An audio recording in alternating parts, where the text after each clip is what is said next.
r/askreddit. Historians of Reddit, what is the biggest fuck you moment in history?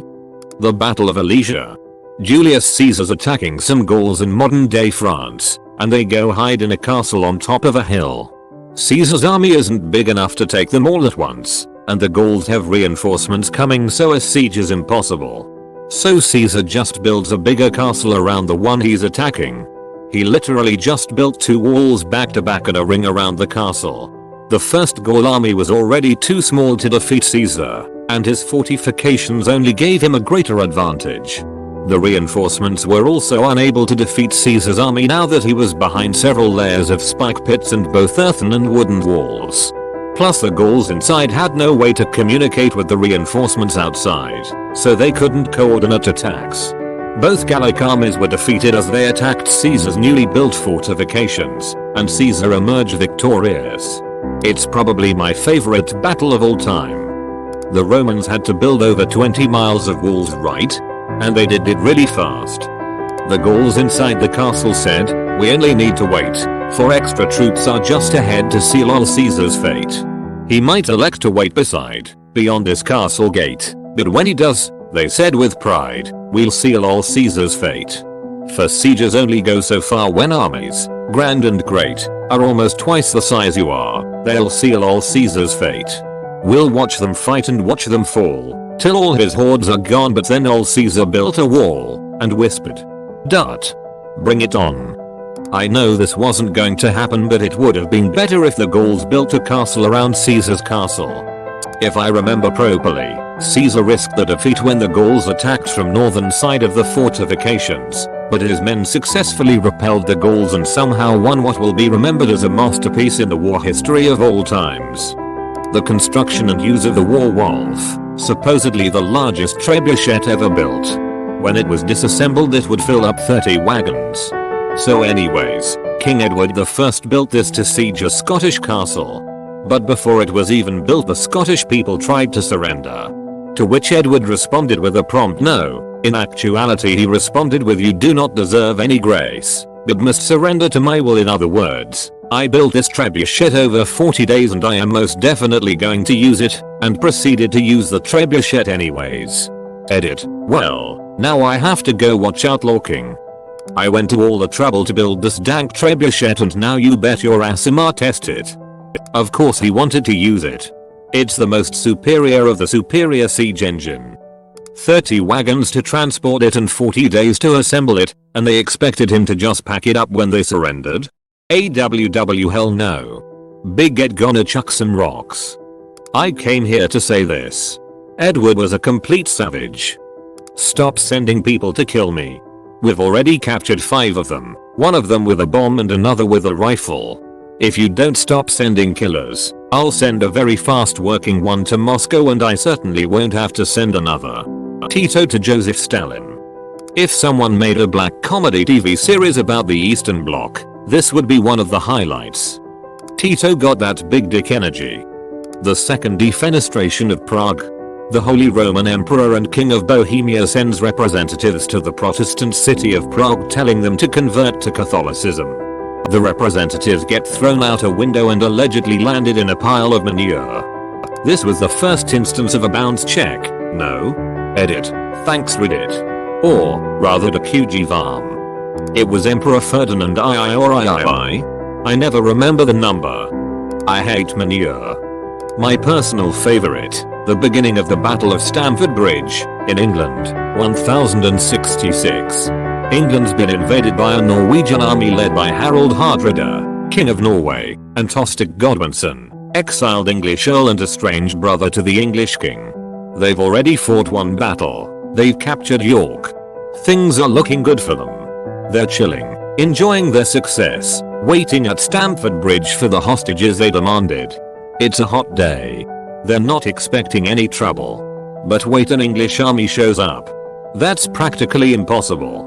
The Battle of Fulford Gate had taken place only 5 days ago, and the Norwegians had completely routed the forces of the Northern Earls. The rest of the English army was known to be in the south, awaiting a Norman invasion. Turns out the English had ridden all the way up north in 4 days. The Norwegians were, understandably, a bit unhappy. They form into a circle. They don't have their armor with them, it's at the ships.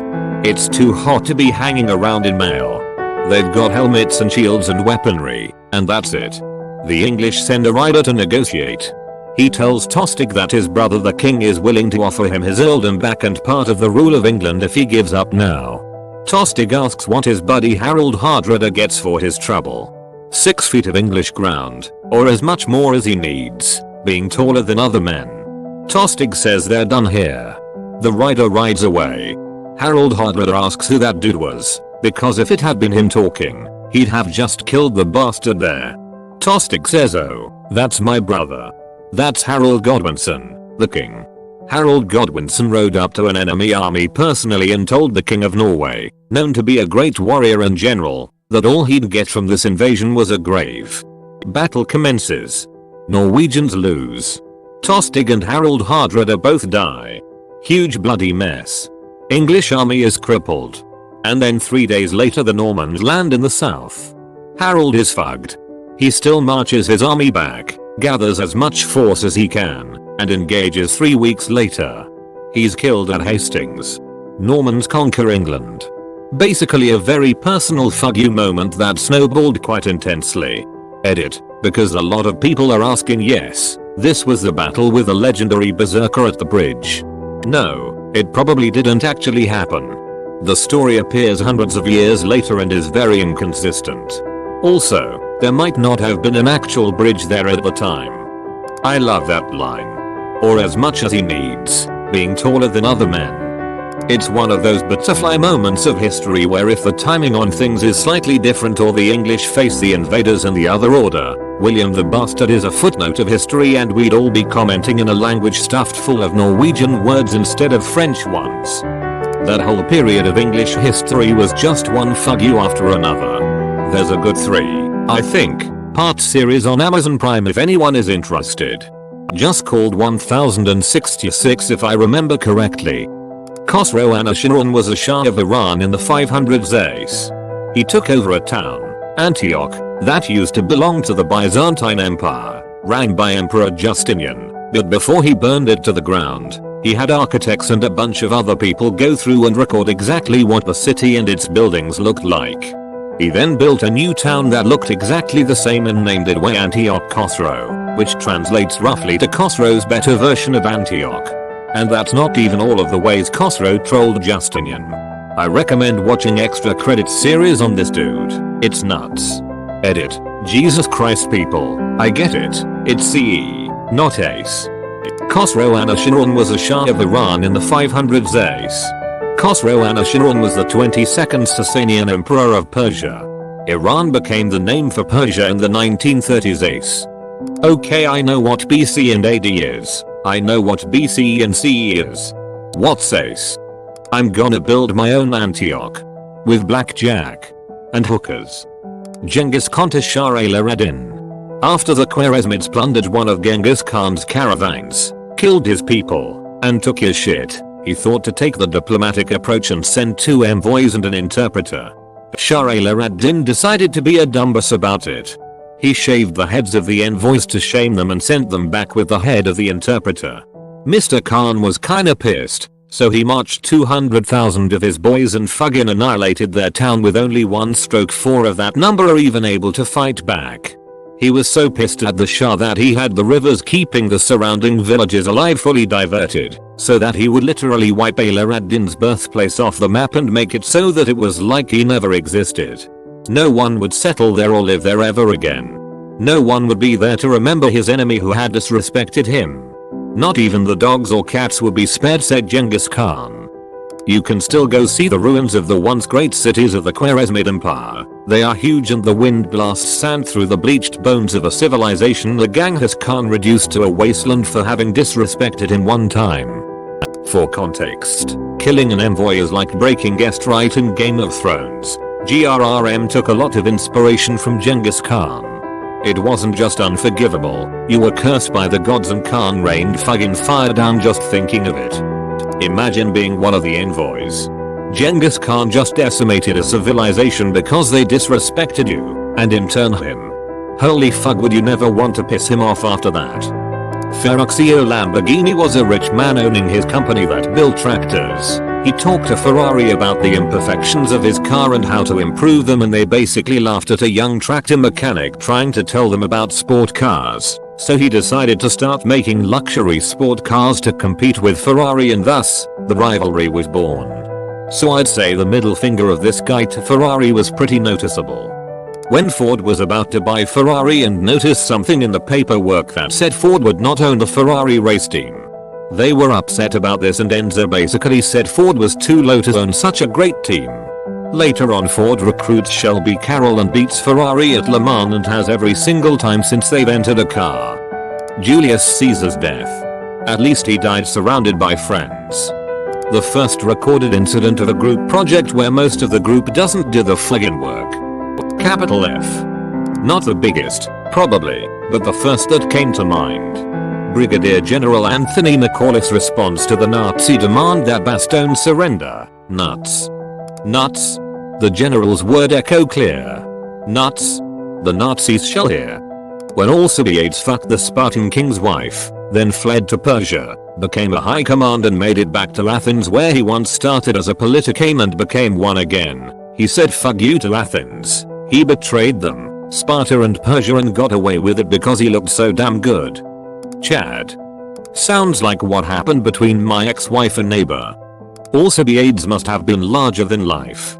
The modern day equivalent would be that he defected from the US, where he used to be the commander-in-chief, to become a commander-in-chief.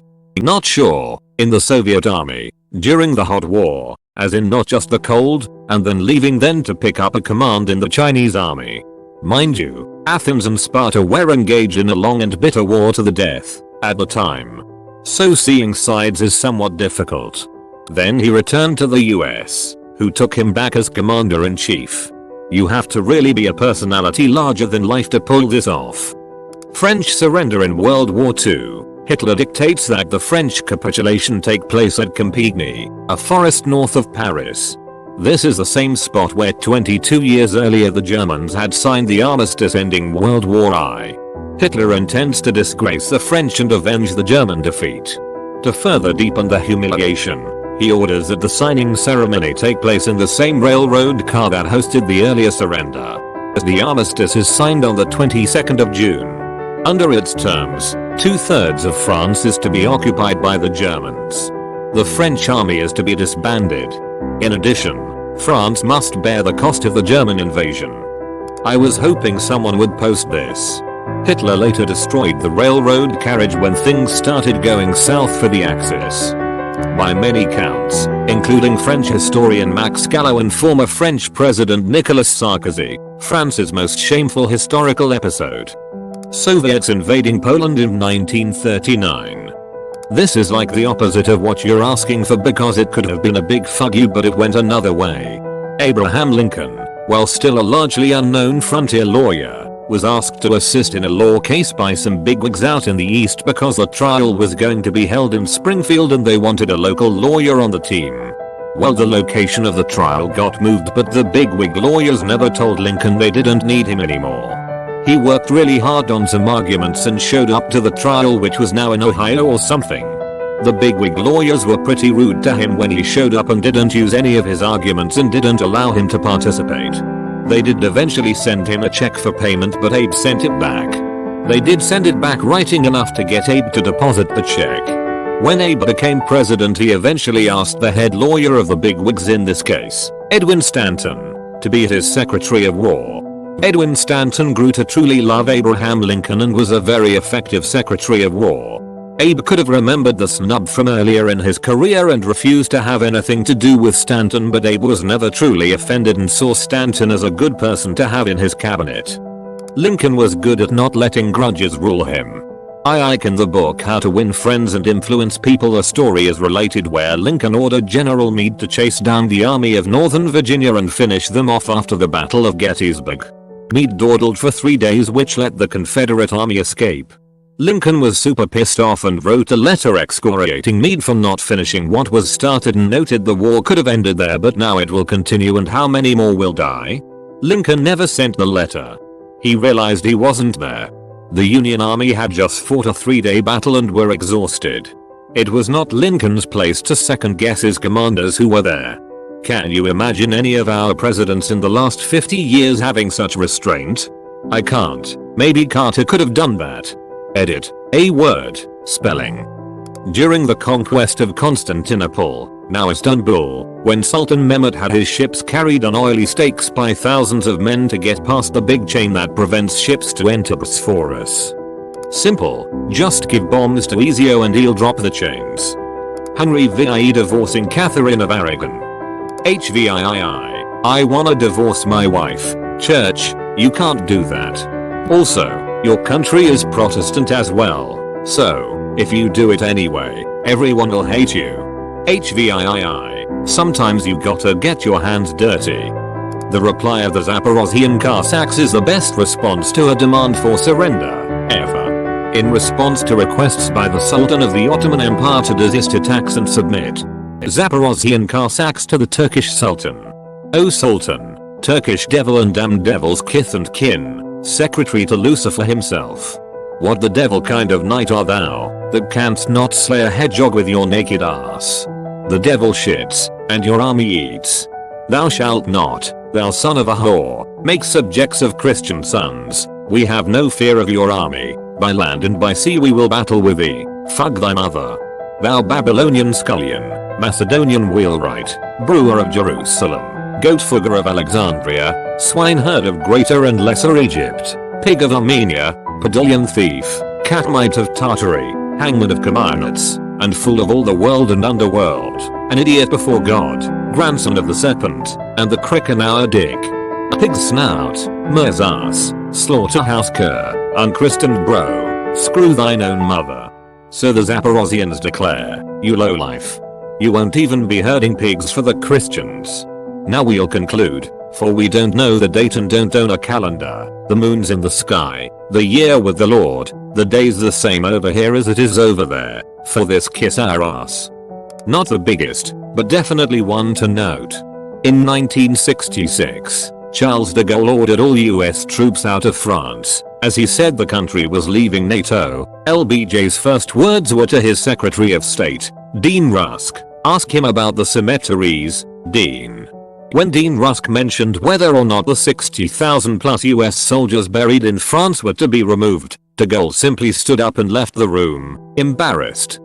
The burning of the Library of Alexandria. Ah, now I'm sad. Only 390s kids will remember. 1898 Philippine independence. It was not a real independence, it's just the US buying Spain's property and fucks it up his own way. Philippines, you freed us. US, oh I wouldn't say freed. Hitler committing suicide underground. He basically won the war like that. Nobody gave a shit about saving the Jews, it was about killing Hitler first. Several of them. My favorite is when Deng Xiaoping ordered the CAICOM army to invade Vietnam in order to teach them a lesson about the South China Sea dispute. The Chinese rolled across the border and were like, hey, where is everyone? Looks like they didn't even field an army when they started getting hit with guerrilla types of attacks. The Chinese commies were supposed to mop the floor. They ended up incurring way more casualties than they anticipated and basically retreated back to China after 1 month and declared victory. Couldn't get a solid body blow on the Vietnamese army. USA and France didn't fare any better. Don't fuck with Vietnam. When Germanic tribes invaded Britain after the Romans left, they named the native Celts Welsc, meaning foreigner, even though they themselves were the foreigners. That later became the word Welsh, which the English promptly adopted for phrases like Welch on a bet.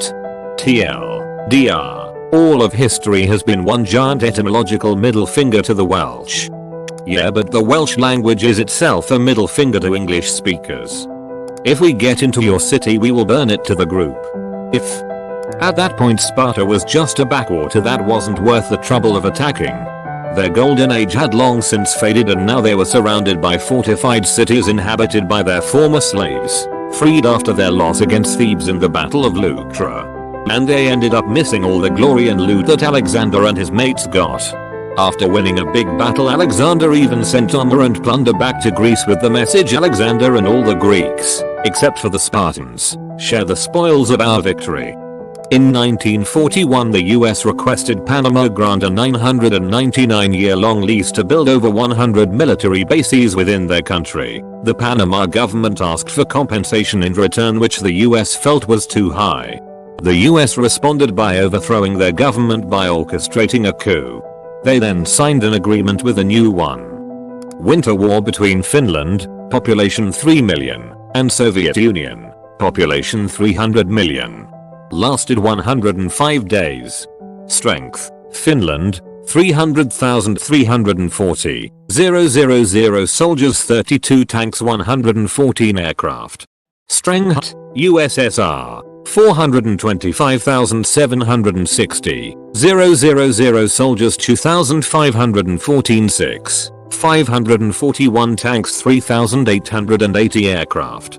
Casualties and losses: Finland 25,904 dead or missing, 43,557 wounded, 100 captured, 20-30 tanks, 62 aircraft, 70,000 total casualties. USSR 126,875, 167, 976 dead or missing, 188,671, 207, 538 wounded or sick, including at least 61,506 sick or frostbitten, 5,572 captured, 1,203, 543 tanks, 261-515 aircraft, 321,381, 000 total casualties. The Finns had 2/3 the manpower but basically no tanks. And won.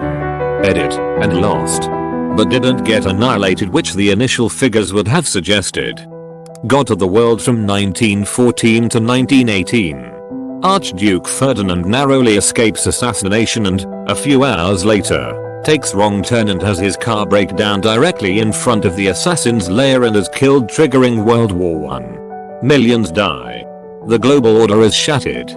And, just as peace is finally declared, one of the worst epidemics in human history breaks out and travels the world with the returning troops killing untold millions more. To the German commander. Nuts. Caesar at a leisure.